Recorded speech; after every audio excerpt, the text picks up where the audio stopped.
আল্লাহই আমাদের জন্য যথেষ্ট এবং তিনি সর্বশ্রেষ্ঠ কর্মবিধায়ক। না খেলে ট্রফি আর্জেন্টিনাকে দিয়ে দিলেই ভালো হয়। ম্যাচ শেষে আর্জেন্টিনাকে ফিফার টিম উল্লেখ করে একই বলল মিশরের মোস্তফা জিকভ। প্রিয় দর্শক, বিশ্বকাপের কোয়ার্টার ফাইনালে ওঠার লড়াইয়ে আর্জেন্টিনার বিপক্ষে খেলতে নেমেছিল মিশর। আর এই ম্যাচে টান টান উত্তেজনার হাড্ডাহাড্ডির রুদ্ধশ্বাস, যেখানে আর্জেন্টিনাকে 2 গোলের ব্যবধানে পিছিয়ে দিয়ে উল্লাসে মেতেছিল মিশর। তবে রেফারিদের চালাকিতে আর্জেন্টিনা ঘুরে দাঁড়িয়েছে। ম্যাচের 15তম মিনিটে ইয়াসের ইব্রাহিমের দুর্দান্ত গোলে 1-0 এগিয়ে গিয়েছিল মিশর। এরপরে 17 মিনিটে ফাউল করেছিল মিশরের ডি বক্সে। সেই ফাউলে পেনাল্টি ধরেছিল রেফারি, আর সেই পেনাল্টিতে গোল আদায় করতে ব্যর্থ হন লিওনেল মেসি। হতাশ হওয়া মেসিরা প্রথমার্ধে গোল পরিশোধ করতে পারেনি। প্রথমার্ধে 1-0 এগিয়ে থেকে বিরতিতে যায় মিশর। গ্যালারিতে উদযাপন করছিল মিশরীয় সমর্থকেরা। প্রিয় দর্শক, দ্বিতীয়ার্ধে মাঠে এসে ম্যাচের 58তম মিনিটে মিশরের মোস্তফা জিকভর অবিশ্বাস্য গোল করে উদযাপনে মাত্র মিশর। তবে 3-4 মিনিট পার হওয়ার পরে রেফারি ভিআর চেকে গোলটি বাতিল করলেন। ফাউলের কারণে বাতিল করেছেন গোল, এমনটাই কারণ দর্শন করেছেন রেফারি। যেখানে মোস্তফা জিকভ বল নিয়ে গোল করবার আগে মিশরের গোলবারের কাছে কর্নার সাইডে ফাউল হয়েছিল।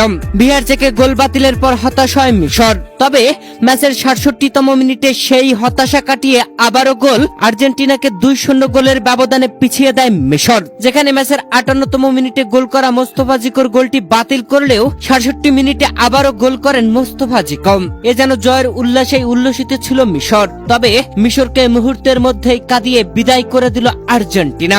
ম্যাচের 79তম মিনিটে দুর্দান্ত ভাবে গোল করালেন লিওনেল মেসি। ক্রিস্টিয়ানো রোমেরোকে দিয়ে দারুণ ভাবে গোল করিয়ে আর্জেন্টিনার প্রথম গোল আদায় করে নিলেন লিওনেল মেসি। এরপরে 4 মিনিট না যেতেই লিওনেল মেসির জাদুকরি গোল। ডি বক্সের ভেতর থেকে বুলেট কিকে গোল আদায় করে মন্তব্য করলেন আর্জেন্টিনাকে নিয়ে। ম্যাচ শেষে উপস্থাপক মিশরের জিকুকে প্রশ্ন করেন, দলের জন্য এটি একটি অনেক বড় ম্যাচ ছিল। প্রথমার্ধটা দারুণ ছিল এবং দ্বিতীয়ার্ধের শুরুটা চমৎকার থেকেও ভালো ছিল। ম্যাচের শেষে কি হলো? আপনার কি মনে হয় কি কারণে শেষ পর্যন্ত এমন ফলাফল হলো? কান্না ভেজা কণ্ঠে মিশরের জিকো বললেন, রেফারি মোটেও ন্যায়পরায়ণ ছিল না। রেফারি একদম ফেয়ার ছিল না। এটা অন্যায়, একদম পরিষ্কার এবং স্পষ্ট অন্যায়। সে একটি পুরো দেশের পরিশ্রম নষ্ট করে দিয়েছে। ম্যাচের শুরু থেকে সে আমাদের বিরুদ্ধে ছিল। আমাদের এভাবে বাদ পড়া উচিত হয়নি। আমরা আর্জেন্টিনার বিরুদ্ধে 2-0 জিতেছিলাম। এই টুর্নামেন্টটাই পূর্ব নির্ধারিত। আজকে এক পেশে ছিল রেফারি। আল্লাহই আমাদের জন্য যথেষ্ট এবং তিনি সর্বশ্রেষ্ঠ কর্মবিধায়ক। এরপরে সাংবাদিক জিকোকে প্রশ্ন করেন, আপনার কি মনে হয় মিশরীয় দর্শকদের উদ্দেশ্যে কি বলতে চান? চ্যাম্পিয়নদের বিরুদ্ধে আপনারা যে দুর্দান্ত পারফরমেন্স দেখিয়েছেন সেটা নিয়ে কি বলতে চান? এ সময় জিকো বলেন, আমি তাদের কাছে ক্ষমা চাচ্ছি। আজ আমরা তাদের মুখে হাসি ফোটাতে চেয়েছিলাম, কিন্তু আমরা তা করতে পারিনি। তবে খোদার কসম, এটা আমাদের হাতে ছিল না, এটা রেফারির হাতে ছিল।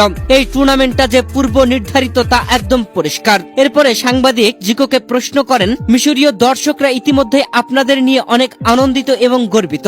এ নিয়ে আপনি কি বলবেন? এ সময় জিকো বলেন, আর্জেন্টিনাকে বিশ্বকাপ জয়ের জন্য অভিনন্দন। আমাদের আর অন্য কিছুর দরকার নেই। প্রিয় দর্শক, আর্জেন্টিনা ও মিশরের ম্যাচ নিয়ে আপনিও কি মনে করেন আর্জেন্টিনাকে সমর্থন দিয়েছে রেফারি? অবশ্যই জানাবেন কমেন্ট করে।